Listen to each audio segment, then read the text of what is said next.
નમસ્કાર, હું પાયલ પટેલ. અમેરિકાના તારીખ 11 ઓગસ્ટ 2026ના આજના મહત્વના સમાચારની વાત કરીએ તો અમેરિકામાં H1B વિઝા પર રહેતા લાખો ભારતીયો માટે મોટા આંચકારૂપ સમાચાર. શું નોકરી ગયા પછી મળતો 60 દિવસનો ગ્રેસ પીરિયડ હવે સંપૂર્ણ ખતમ થઈ જશે? વ્હાઇટ હાઉસ પહોંચેલી DHSની ગુપ્ત દરખાસ્તથી અમેરિકન સ્વપ્ન જોનારાઓમાં ખળભળાટ મચી ગયો છે. શું તમારી વર્ષોની મહેનત અને કરોડોની સંપત્તિ એક ક્ષણમાં લોપ થઈ જશે? અમેરિકામાં વસતા ભારતીયો માટે હોસ્પિટલના બિછાને કે નિવૃત્તિ સમયે અચાનક ઉદ્ભવનારી આ મોટો કાનૂની આંચકો ટાળવા માટે કયા 5 કટોકટીપૂર્ણ દસ્તાવેજો બનાવવો અત્યંત અનિવાર્ય છે? વર્ષોથી અસાયલમ ઇન્ટરવ્યુની રાહ જોતા ભારતીયો માટે માઠા સમાચાર. ઇન્ટરવ્યુ વગર જ કેસ સીધો ઇમિગ્રેશન કોર્ટમાં મોકલી ડિપોર્ટેશનની કાર્યવાહી શરૂ કરવાની નવી સરકારી નીતિ જાહેર થતા અસાયલમ અરજદારોમાં ફાળ પડી છે. શું તમારી ફાઇલ તૈયાર છે? બધા સમાચાર જોઈએ વિસ્તારથી. આપ જોતા રહો NRI પલ્સ.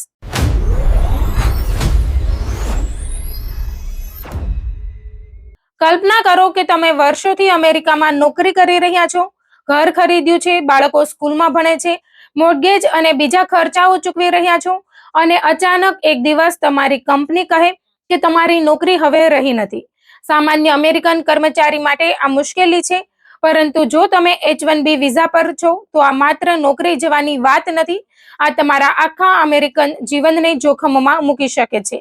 અને હવે ટ્રમ્પ સરકાર તરફથી જે નવી દરખાસ્ત સામે આવી રહી છે તેણે અમેરિકામાં રહેતા લાખો વિદેશી કર્મચારીઓ, ખાસ કરીને ભારતીયો અને ગુજરાતીઓની ચિંતા વધારી દીધી છે. સૌથી મોટો સવાલ એ છે કે શું H1B વિઝા ધારકોને નોકરી ગુમાવ્યા પછી મળતો 60 દિવસનો ગ્રેસ પીરિયડ હવે ટૂંકાવી દેવામાં આવશે કે પછી સંપૂર્ણપણે ખતમ કરી દેવામાં આવશે?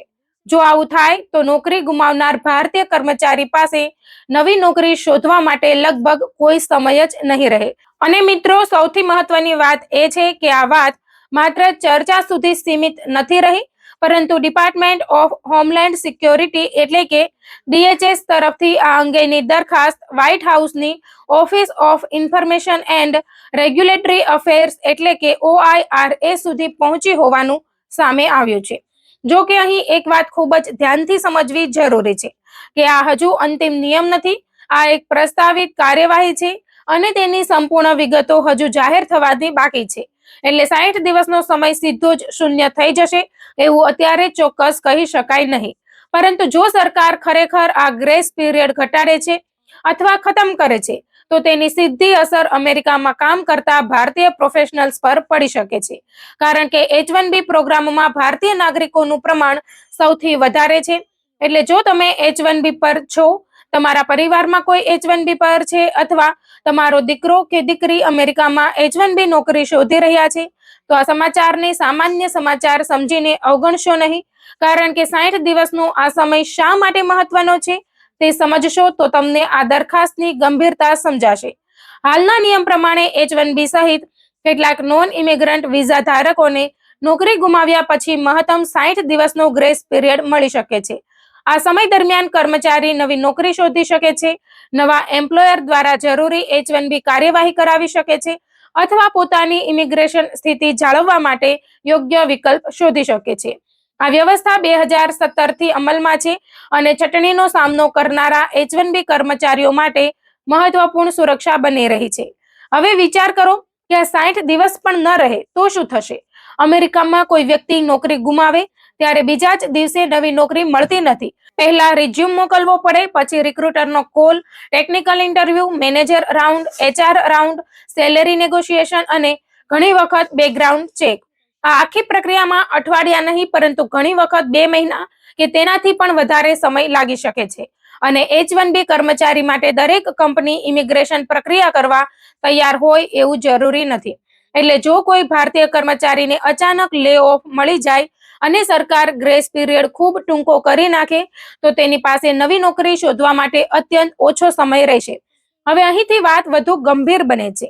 અમેરિકામાં છેલ્લા સમયથી ટેકનોલોજી સહિત વિવિધ ક્ષેત્રોમાં છટણીની ચર્ચા ચાલી રહી છે. મોટા પદ પર કામ કરતા ઘણા ભારતીયો અને અન્ય વિદેશી કર્મચારીઓ માટે નોકરી ગુમાવવાનો અર્થ માત્ર પગાર બંધ થવો નથી. કેટલાક લોકોએ અમેરિકામાં ઘર લીધું છે, બાળકોની સ્કૂલ અને કોલેજની વ્યવસ્થા કરી છે, કાર લોન છે, મોર્ગેજ છે અને વર્ષોથી અમેરિકામાં ટેક્સ ભર્યા છે. આવા પરિવારો માટે અચાનક અમેરિકા છોડવાની સ્થિતિ ઊભી થાય તો માત્ર એક વ્યક્તિ નહીં પરંતુ આખા પરિવારનું જીવન હચમચી શકે છે. ખાસ કરીને ગુજરાતીઓ માટે આ મુદ્દો ખૂબ જ મહત્વનો છે, કારણ કે અમેરિકામાં વર્ષોથી સ્થાયી થયેલા અનેક ગુજરાતી પરિવારો હવે અહીં પોતાનું ઘર, બિઝનેસ, નોકરી અને પરિવાર બનાવી ચૂક્યા છે. જો પરિવારનો મુખ્ય કમાઉ સભ્ય H-1B સ્ટેટસ પર હોય અને તેની નોકરી જતી રહે તો પરિવાર માટે ઇમિગ્રેશન સ્ટેટસ સાથે આર્થિક દબાણ પણ ઊભું થઈ શકે છે. પરંતુ મિત્રો, આ મામલાનો બીજો એક મહત્વનો ભાગ પણ છે. માની લો કે કોઈ H-1B કર્મચારી પોતાની મરજીથી નોકરી બદલવા માંગે છે. સામાન્ય રીતે તે નવી કંપની સાથે વાત કરે, નવી કંપની H-1B ટ્રાન્સફર માટે કાર્યવાહી શરૂ કરે અને ત્યારબાદ નોકરી બદલવાની પ્રક્રિયા આગળ વધે. પરંતુ જો ગ્રેસ પીરિયડ ખૂબ ઓછો થઈ જાય તો નોકરી બદલવાની આ સમગ્ર પ્રક્રિયા વધુ જોખમી બની શકે છે. અને જો કોઈ વ્યક્તિને અચાનક લે ઓફ કરવામાં આવે તો તેની મુશ્કેલી તો વધુ વધી શકે છે. આવી સ્થિતિમાં વ્યક્તિ પાસે જે પણ યોગ્ય નોકરીની તક મળે તેને ઝડપથી સ્વીકારવાની મજબૂરી ઊભી થઈ શકે છે, ભલે તે અગાઉની સેલેરી કરતા ઓછી હોય અથવા પદ નાનું હોય. હવે સવાલ એ છે કે ટ્રમ્પ સરકાર આવું શા માટે કરવા માંગે છે? ઇમિગ્રેશન વિરોધી જૂથો લાંબા સમયથી દલીલ કરતા આવ્યા છે કે H-1B જેવા કાર્યક્રમોનો ઉપયોગ કરીને અમેરિકન કંપનીઓ વિદેશી કર્મચારીઓને રાખે છે અને કેટલાક કિસ્સામાં અમેરિકન વર્કર્સની જગ્યાએ ઓછા ખર્ચે વિદેશી કર્મચારીઓને પ્રાથમિકતા આપવામાં આવે છે. તેમનું કહેવું છે કે H-1B એક ટેમ્પરરી વર્ક વિઝા પ્રોગ્રામ છે, એટલે નોકરી પૂરી થાય તો વિદેશી કર્મચારીને લાંબા સમય સુધી અમેરિકામાં રહેવાની છૂટ ન હોવી જોઈએ. બીજી તરફ ઇમિગ્રેશન સમર્થકો કહે છે કે H-1B કર્મચારીઓ અમેરિકાની ટેકનોલોજી, હેલ્થકેર, એન્જિનિયરિંગ અને અન્ય મહત્વના ક્ષેત્રોમાં યોગદાન આપે છે અને તેમને માત્ર નોકરી ગુમાવવાના કારણે તરત જ દેશ છોડવા માટે મજબૂર કરવું યોગ્ય નથી. તેમના મતે 60 દિવસનો ગ્રેસ પીરિયડ નવી નોકરી અને કાયદેસર સ્ટેટસ જાળવવા માટે જરૂરી સમય છે. હવે સૌથી મોટો સવાલ એ છે કે DHS અંતે શું નિર્ણય લેશે? હાલમાં ઉપલબ્ધ માહિતી પ્રમાણે દરખાસ્ત OIRA સુધી પહોંચી છે, પરંતુ અંતિમ નિયમની સંપૂર્ણ વિગતો હજુ બહાર આવી નથી. એટલે સરકાર 60 દિવસને 30 દિવસ કરે છે, 15 દિવસ કરે છે કે સંપૂર્ણપણે દૂર કરે છે તે અત્યારે કહી શકાય નહીં. અને આ જ કારણ છે કે અમેરિકામાં રહેતા ભારતીયો માટે અત્યારે સૌથી મહત્વની બાબત છે કે અફવાઓથી ગભરાવું નહીં, પરંતુ સત્તાવાર નિર્ણય પર નજર રાખવી. ખાસ કરીને H-1B પર કામ કરતા લોકો પોતાની ઇમિગ્રેશન સ્થિતિ, પાસપોર્ટ, I-94, H-1B દસ્તાવેજો અને રોજગાર સંબંધિત રેકોર્ડ યોગ્ય રીતે જાળવી રાખે તે મહત્વનું છે. જો કોઈ વ્યક્તિને લે ઓફ મળે તો છેલ્લી ઘડીએ કાર્યવાહી કરવાના બદલે તરત જ યોગ્ય ઇમિગ્રેશન નિષ્ણાત અથવા એટર્ની પાસેથી પોતાની પરિસ્થિતિ પ્રમાણે સલાહ લેવી જરૂરી બની શકે છે. કારણ કે જો ગ્રેસ પીરિયડમાં કોઈ ફેરફાર થાય તો દરેક વ્યક્તિ માટે પરિસ્થિતિ અલગ હોઈ શકે છે. અને મિત્રો, આ સમગ્ર મામલાની સૌથી મોટી અસર માત્ર H-1B કર્મચારીઓ સુધી મર્યાદિત રહે તેવી પણ શક્યતા નથી. જો કંપનીઓને લાગે કે વિદેશી કર્મચારીઓને હાયર કરવાથી ઇમિગ્રેશન પ્રક્રિયા અને સરકારી તપાસનું જોખમ વધી રહ્યું છે તો કેટલીક કંપનીઓ ભવિષ્યમાં વિદેશી કર્મચારીઓને હાયર કરવામાં વધુ સાવચેત બની શકે છે. આનો સીધો અસર અમેરિકામાં નોકરી શોધી રહેલા ભારતીય વિદ્યાર્થીઓ અને નવા ગ્રેજ્યુએટ્સ પર પણ પડી શકે છે. ખાસ કરીને એવા વિદ્યાર્થીઓ પર જેઓ અભ્યાસ પૂર્ણ કર્યા પછી OPT દ્વારા નોકરી મેળવવા અને આગળ H-1B સુધી પહોંચવાનું સપનું જોઈ રહ્યા છે. એટલે આ માત્ર એક ગ્રેસ પીરિયડની વાત નથી, પરંતુ અમેરિકામાં ભારતીય પ્રોફેશનલ્સ માટેના સમગ્ર રોજગાર અને ઇમિગ્રેશન વાતાવરણમાં આવી રહેલા સંભવિત બદલાવનો સંકેત પણ બની શકે છે. જો કે ફરી એકવાર કહી દઈએ કે અત્યારે આ દરખાસ્ત અંતિમ નિયમ બની નથી અને જ્યાં સુધી સરકાર તરફથી સત્તાવાર અંતિમ નિયમ બહાર ન આવે ત્યાં સુધી 60 દિવસનો વર્તમાન ગ્રેસ પીરિયડ આપોઆપ ખતમ થઈ ગયો છે એવું માનવું યોગ્ય નહીં હોય. પરંતુ જો આ દરખાસ્ત અંતે કડક નિયમોમાં ફેરવાય છે તો અમેરિકામાં H-1B પર કામ કરતા ભારતીયો માટે નોકરી ગુમાવ્યા પછીનો સમય ખૂબ જ કિંમતી બની જશે. આજે જે 60 દિવસનો સમય નવી શરૂઆત માટે તક આપે છે તે જો આવતીકાલે ખૂબ ઓછો થઈ જાય તો એક લે ઓફ આખા પરિવારના ભવિષ્યનો સવાલ બની શકે છે. એટલે જો તમે અમેરિકામાં H-1B પર છો તમારા પરિવારનો કોઈ સભ્ય H1B પર છે અથવા તમે ભવિષ્યમાં H1B દ્વારા અમેરિકામાં કામ કરવાની તૈયારી કરી રહ્યા છો, તો આ મુદ્દા પર નજર રાખવી ખૂબ જ જરૂરી છે. કારણ કે ટ્રમ્પ સરકારની ઇમિગ્રેશન નીતિમાં એક પછી એક કડક પગલાંની ચર્ચા વચ્ચે હવે સવાલ માત્ર એટલો નથી કે અમેરિકામાં નોકરી મળશે કે નહીં. સવાલ એ પણ છે કે નોકરી ગયા પછી અમેરિકામાં રહેવા માટે તમારી પાસે કેટલો સમય બચશે. અને જો આ 60 દિવસનો સમય ખરેખર ઘટાડી દેવામાં આવે છે, તો અમેરિકામાં રહેતા મોટી સંખ્યામાં ભારતીય પ્રોફેશનલ્સ માટે આવનારા દિવસોમાં નોકરી શોધવાની દરેક ક્ષણ અત્યંત મહત્વની બની શકે છે.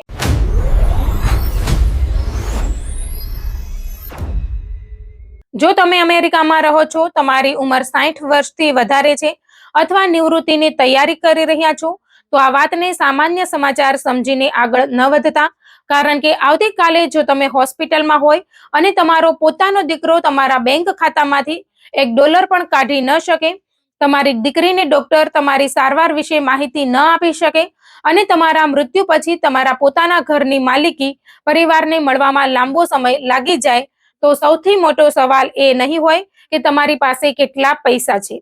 સવાલ એ હશે કે તમે આ 5 દસ્તાવેજો તૈયાર કર્યા છે કે નહીં.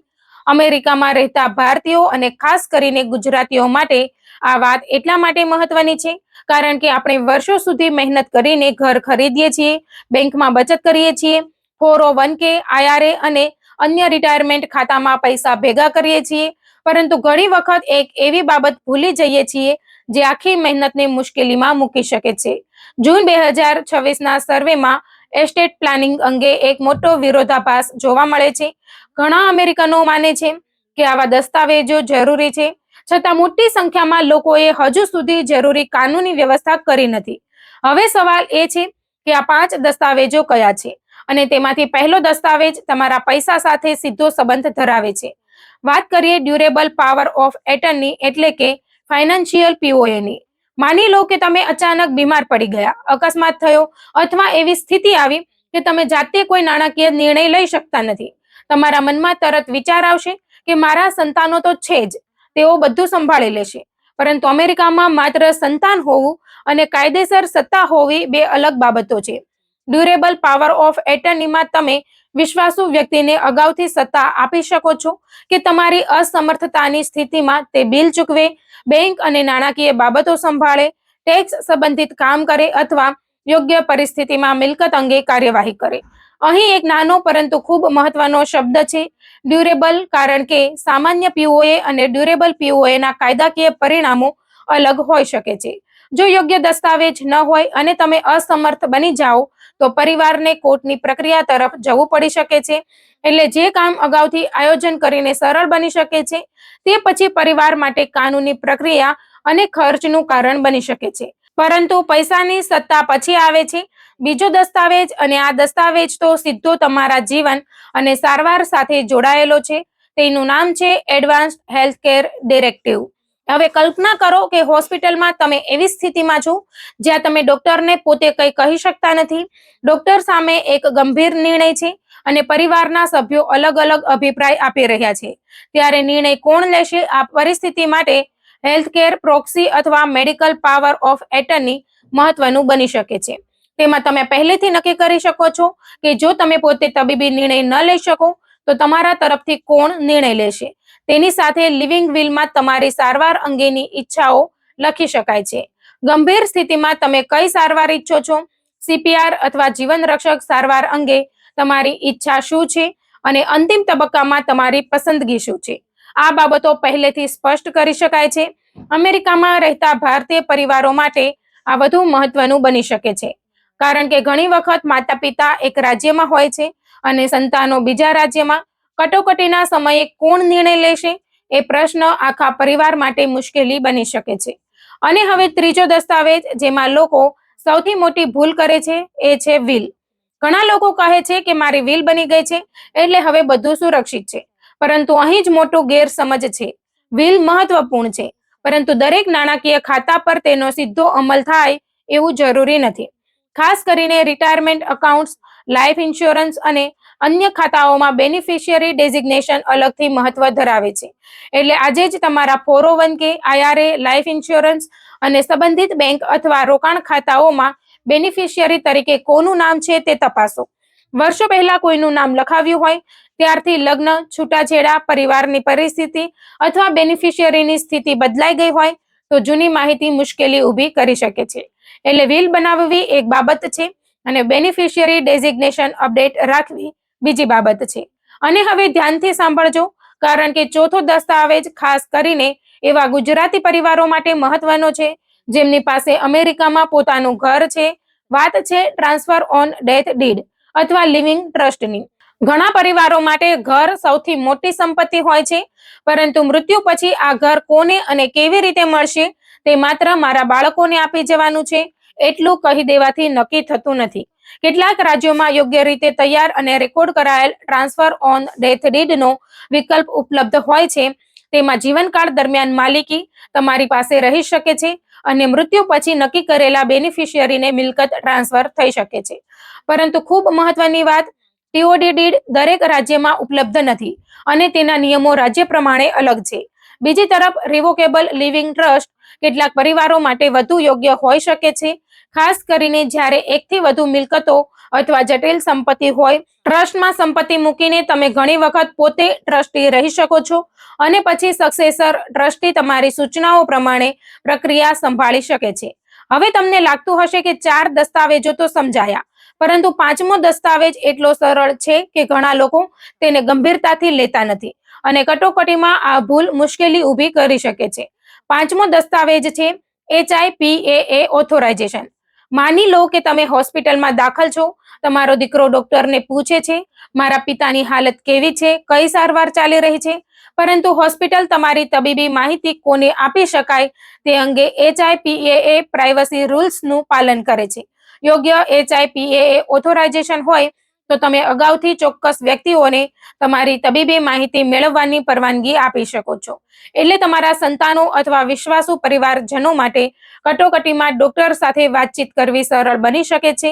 ઘણી વખત આ પ્રકારનું ફોર્મ હોસ્પિટલ અથવા ડોક્ટરની ઓફિસ મારફતે ઉપલબ્ધ હોય છે. હવે સૌથી મહત્વની વાત, આ 5 દસ્તાવેજો બનાવીને ફાઇલમાં મૂકી દીધા પછી કામ પૂરું થતું નથી. જીવન બદલાય તેમાં દસ્તાવેજો પણ ફરી તપાસવા પડે છે. નવા લગ્ન, છૂટાછેડા, સંતાનની પરિસ્થિતિમાં ફેરફાર, નવી મિલકત, નવા રિટાયરમેન્ટ એકાઉન્ટ્સ અથવા બેનિફિશિયરીમાં ફેરફાર થાય ત્યારે તમારા દસ્તાવેજો ફરી તપાસવા જરૂરી બની શકે છે. ખાસ કરીને અમેરિકામાં રહેતા ગુજરાતી પરિવારોમાં ઘણી વખત એક વ્યક્તિ કહે છે, મારા બધા કાગળ તો વતનમાં છે અથવા મારા દીકરાને બધું ખબર છે.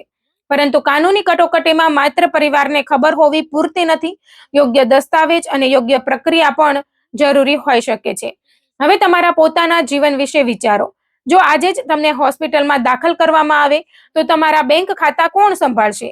જો તમે બોલી ન શકો તો તમારા તરફથી ડોક્ટર સાથે નિર્ણય કોણ કરશે?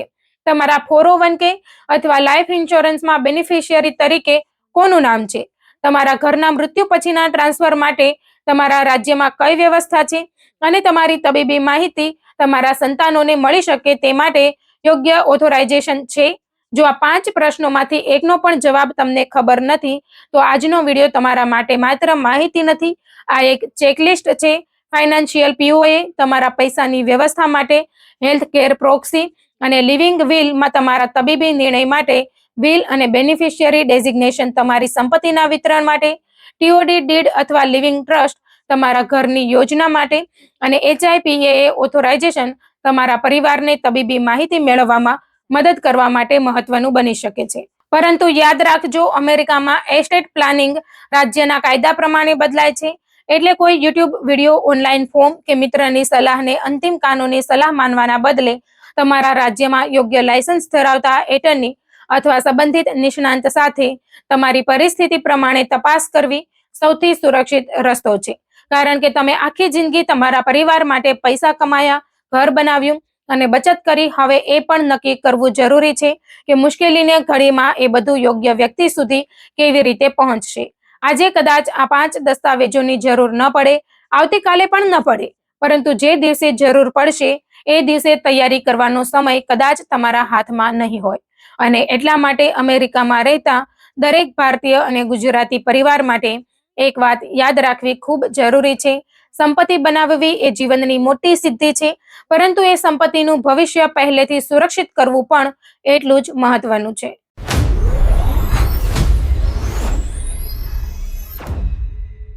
અમેરિકામાં રહેતા ભારતીયો અને ખાસ કરીને ગુજરાતી મિત્રો, જો તમે છેલ્લા ઘણા વર્ષોથી અમેરિકામાં અસાયલમના ઇન્ટરવ્યુની રાહ જોઈ રહ્યા છો, તો આ સમાચાર તમારા માટે અત્યંત મહત્વના છે. કારણ કે હવે તમારી ફાઇલ સાથે શું થશે તે માત્ર ઇન્ટરવ્યુની તારીખ પર નહીં, પરંતુ નવી સરકારી નીતિ પર પણ નિર્ભર બની શકે છે. કલ્પના કરો કે તમે વર્ષોથી યુએસસીઆઈએસના અસાયલમ ઇન્ટરવ્યુની રાહ જોઈ રહ્યા છો. તમારા દસ્તાવેજો તૈયાર છે, તમને આશા છે કે એક દિવસ ઇન્ટરવ્યુ માટે બોલાવવામાં આવશે અને તમે તમારી આખી વાત અધિકારી સમક્ષ રજૂ કરી શકશો. પરંતુ અચાનક તમને ખબર પડે કે ઇન્ટરવ્યુ પહેલા જ તમારો કેસ ઇમિગ્રેશન કોર્ટમાં મોકલવામાં આવી શકે છે અને ત્યાંથી ડિપોર્ટેશનની કાર્યવાહી શરૂ થઈ શકે છે. આ જ કારણ છે કે અમેરિકામાં રહેતા અસાયલમ અરજદારો માટે આ નવા વચગાળાના નિયમને લઈને ચિંતા વધી છે. DHS એટલે કે ડિપાર્ટમેન્ટ ઓફ હોમલેન્ડ સિક્યોરિટી દ્વારા જાહેર કરવામાં આવેલા આ નવા નિયમ હેઠળ યુએસસીઆઈએસ અમુક અસાયલમ કેસોમાં પરંપરાગત ઇન્ટરવ્યુ પ્રક્રિયાને બાયપાસ કરીને કેસને સીધો ઇમિગ્રેશન કોર્ટ તરફ મોકલી શકે છે. મહત્વની વાત એ છે કે આ નિયમ હાલમાં જાહેર ટિપ્પણીઓ માટે 60 દિવસની પ્રક્રિયામાં છે, પરંતુ તેની નીતિ અમલમાં આવી રહી છે. એટલે કે અમેરિકામાં રહેલા જે લોકોનો અસાયલમ કેસ વર્ષોથી પેન્ડિંગ છે, તેમણે હવે એવું માનીને બેસી રહેવું નહીં કે ઇન્ટરવ્યુ આવશે ત્યારે જ પોતાની ફાઇલ તૈયાર કરીશું, કારણ કે નવી વ્યવસ્થામાં કદાચ ઇન્ટરવ્યુની તક જ ન મળે. હવે સવાલ એ છે કે આખરે સરકાર આવું કેમ કરી રહી છે? તેની પાછળનું સૌથી મોટું કારણ છે અસાયલમ કેસનો વિશાળ બેકલોગ. યુએસસીઆઈએસની અસાયલમ સિસ્ટમમાં લગભગ 14 લાખ કેસો પેન્ડિંગ હોવાનું જણાવવામાં આવી રહ્યું છે. આટલા મોટા બેકલોગને ઘટાડવા માટે DHS હવે એવી પ્રક્રિયા તરફ આગળ વધી રહ્યું છે જેમાં ઘણા પેન્ડિંગ કેસોને સીધા ઇમિગ્રેશન કોર્ટમાં મોકલીને ત્યાં નિર્ણય કરાવવાનો પ્રયાસ કરવામાં આવી રહ્યો છે. અહીં અમેરિકામાં રહેતા ભારતીયો અને ગુજરાતીઓ માટે એક વાત સમજવી ખૂબ જરૂરી છે કે આનો અર્થ એવો નથી કે દરેક અસાયલમ અરજદારને તરત જ ડિપોર્ટ કરી દેવામાં આવશે, પરંતુ જો તમારો કેસ કોર્ટમાં જાય છે તો તમારી ઇમિગ્રેશન સ્થિતિ વધુ ગંભીર પ્રક્રિયામાં પ્રવેશી શકે છે અને તમારે કોર્ટમાં તમારા કેસનો બચાવ કરવો પડી શકે છે. અગાઉ સામાન્ય રીતે શું થતું હતું તે પણ સમજી લો. માની લો કે કોઈ વ્યક્તિ ટુરિસ્ટ વિઝા પર અમેરિકા આવી અને તેના વતનમાં પરિસ્થિતિ બદલાઈ ગઈ, જેમ કે યુદ્ધ, રાજકીય હિંસા અથવા કોઈ ચોક્કસ સમુદાયને નિશાન બનાવવામાં આવતો હોય, તો તે વ્યક્તિ અમેરિકામાં અફર્મેટિવ અસાયલમ માટે અરજી કરી શકતી હતી. સામાન્ય રીતે અમેરિકામાં પ્રવેશ કર્યા પછી 1 વર્ષની અંદર અસાયલમ માટે અરજી કરવી જરૂરી હોય છે. જો કે પરિસ્થિતિમાં મોટો ફેરફાર થયો હોય તો કાયદામાં કેટલાક અપવાદો પણ છે. ત્યારબાદ યુએસસીઆઈએસ અસાયલમ ઓફિસ કેસની સમીક્ષા કરતી અને ઇન્ટરવ્યુ લેતી. જો કેસ મંજૂર ન થાય તો પરિસ્થિતિ પ્રમાણે કેસ ઇમિગ્રેશન કોર્ટ સુધી પહોંચી શકે છે, જ્યાં અરજદારને પોતાનો બચાવ રજૂ કરવાની તક મળે છે.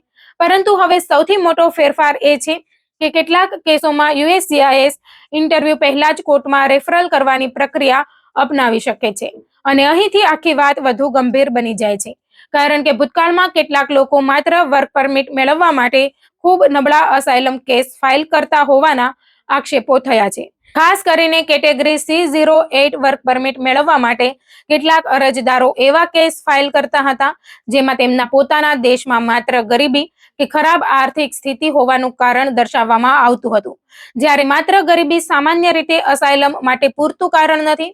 આવા નબળા કેસો અંતે રિજેક્ટ થવાના જ હોય છે, પરંતુ કેટલીક પરિસ્થિતિમાં કેસ કોર્ટ સુધી પહોંચ્યા પછી બીજી ઇમિગ્રેશન રાહત મેળવવાનો પ્રયાસ કરવામાં આવતો હતો. તેમાં એક મહત્વપૂર્ણ રાહત છે કેન્સલેશન ઓફ રિમૂવલ, પરંતુ અહીં પણ ઘણી કડક શરતો છે. ઉદાહરણ તરીકે, સામાન્ય રીતે વ્યક્તિએ ઓછામાં ઓછા 10 વર્ષથી અમેરિકામાં સતત રહેવું, સારો નૈતિક સ્વભાવ સાબિત કરવો અને સૌથી મહત્વની વાત એ કે ડિપોર્ટેશન થાય તો અમેરિકી નાગરિક અથવા ગ્રીન કાર્ડ ધરાવતા નજીકના પરિવારના સભ્યને અત્યંત અને અસાધારણ મુશ્કેલી થવાની સાબિતી આપવી પડે છે.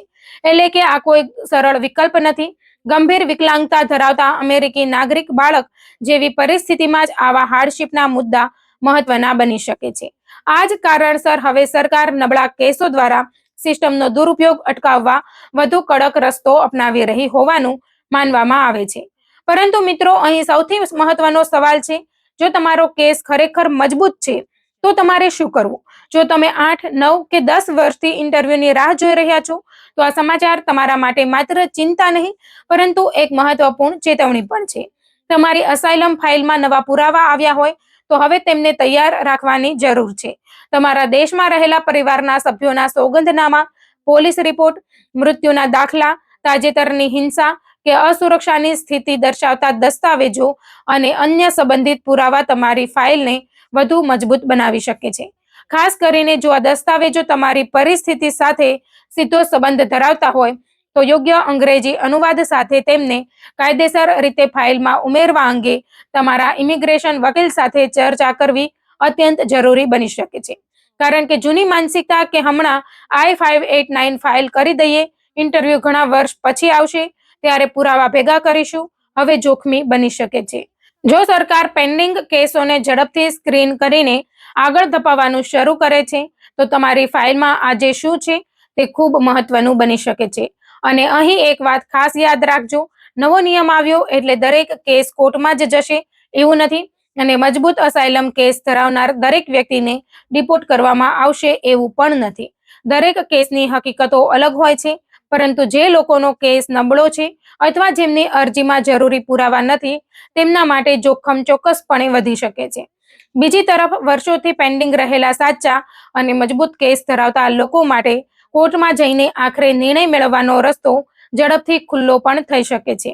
એટલે આ સમાચારને માત્ર ડર તરીકે નહીં, પરંતુ તમારી ઇમિગ્રેશન ફાઇલને ફરી એકવાર ગંભીરતાથી તપાસવાનો સમય તરીકે જુઓ.